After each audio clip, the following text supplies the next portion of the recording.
Bonjour les amis, bonjour à tous. Voilà, j'ai voulu demander là-haut à l'univers, à nos guides, comment dois-je vous amener à réaliser votre week-end? Et voilà la question à laquelle je dois répondre. Comment doivent-ils appréhender leur week-end? Donc j'ai pensé à votre week-end, j'ai pensé aux 2 jours qui allaient arriver. Et donc voilà la question à laquelle je vais répondre avec un tirage de cartes. Hop, j'ai pris 3 oracles différents. J'ai pris une arcane majeure d'un tarot de Marseille, pardon. Ensuite, j'ai pris le jeu Le pouvoir du lâcher-prise de Judith Orloff, ainsi que Les portes de l'âme.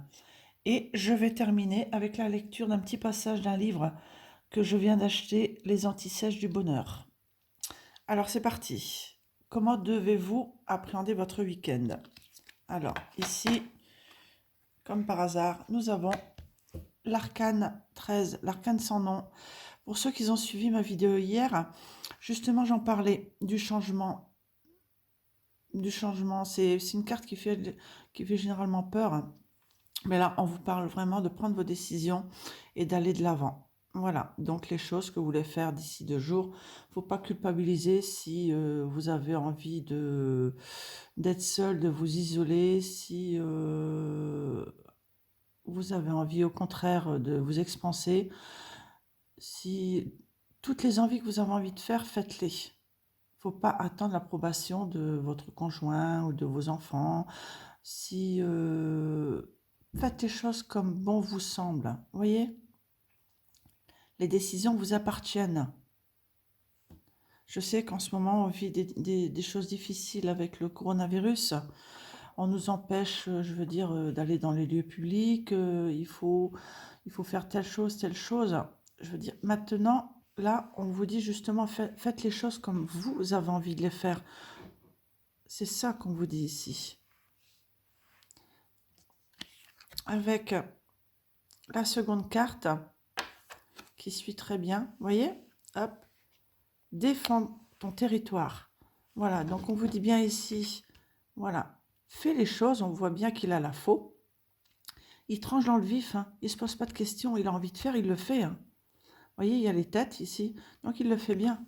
Et là, il reste sur ses défensives, il reste dans sa façon de faire, il a envie, il le fait. Il s'ancre à la nature également. Il se pose pas de questions, regardez la tête qu'il a. Vous voyez? Voilà. Là, défendre ton territoire est un acte d'autonomie et de renforcement de ta confiance en toi, à faire de temps en temps. C'est aujourd'hui le moment de défendre ton territoire. Tu sais que tu peux le faire et tu sais qu'en le faisant, tu seras vainqueur.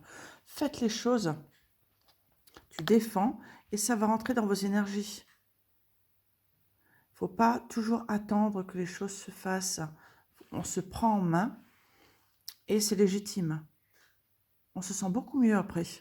On se dit, ouais, tout compte fait, waouh, je l'ai fait, je suis fière de moi. Il y a une certaine fierté après, une fois qu'on fait les choses.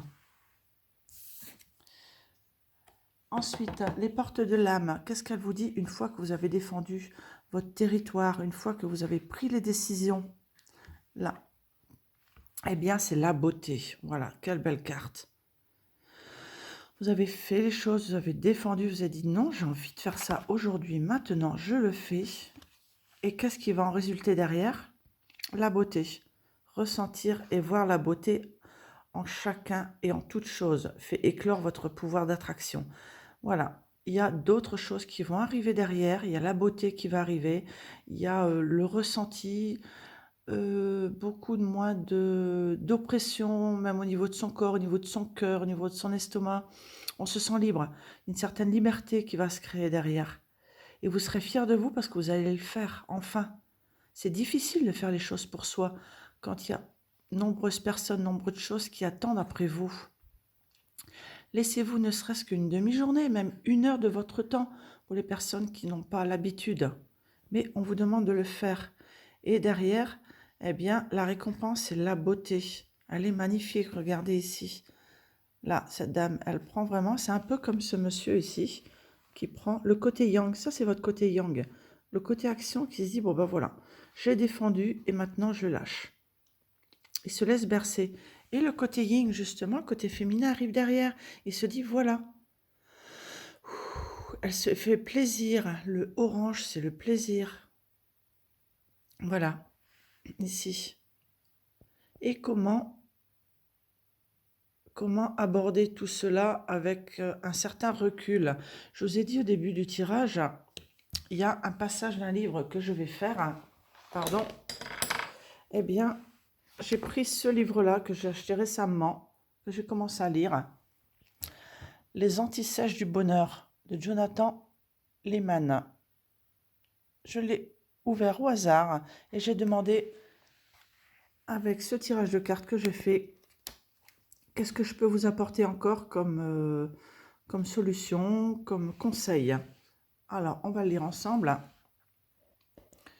Là, quand on médite seul, on peut vite se sentir découragé, notamment parce qu'on ne sait pas si on pratique correctement et qu'au début, le temps nous paraît très long.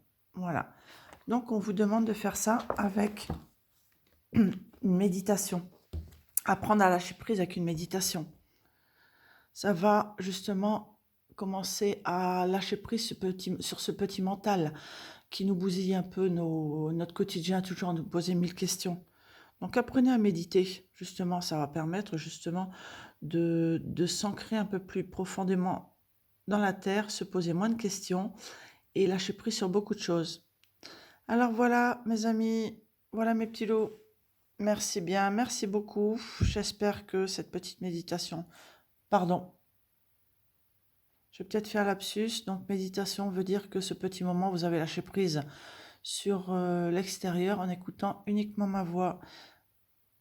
Alors je vous souhaite du bonheur, comme le mot est écrit en grand, un merveilleux week-end et je vous dis à très vite. Bisous.